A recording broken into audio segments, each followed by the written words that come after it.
Hello everybody and welcome back to my channel Shamballism HD. Another day, another video. And today I'm going to take you through the events of the day 2 in the historic World Test Championship bout between India and New Zealand. So today Ajinkya and Kohli, looking to capitalize on the start which they got yesterday, came out to bat. The conditions were really favoring the bowlers, with the overcast conditions making the ball swing around the corner and really helping the New Zealand swing bowlers. Virat Kohli hasn't scored a century in a long time, and some may say that he hasn't been up to his standards recently. Looking a really solid yesterday, it looked like it was a day Kohli was going to explode, but not to be. Kyle Jamieson caught him plumb in front of the wickets after setting him up with some outswingers and then jagging one right back across, to which Kohli had no answers. He walked back, scoring a hard-fought 44 from 132 balls. After Virat Kohli, in came Rishabh Pant. No one knowing what approach Pant would have taken, he really looked uncomfortable throughout his innings.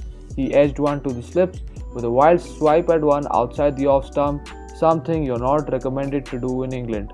With Rishabh gone, it wasn't really looking good for the Indians, with half the side back in the pavilion. Ajinkya then soon followed Pant after scoring a hard 49. Now Ajinkya's wicket really turned the tide towards the Kiwis. He was looking set for a big score, and him getting out meant that two new batsmen would be at the crease, which is never an easy task in such conditions. Ashwin came out with an aggressive approach, scoring a quick-fire 22 of 27 balls and then holding out to slips in his attempts of upping the ante. The tail didn't whack for India this time around. Some may argue that Jadeja should have been a bit more aggressive with the bat, as India lost their last 3 wickets in just 4 balls. India were bowled out for 217, playing 92.1 overs, with Kyle Jamieson starring with 5 wickets for only 31 runs, proving a real problem for all the Indian batsmen. Trent Boult also gave away only 47 runs with 2 wickets with a good economy of 2.22. India came out to bowl.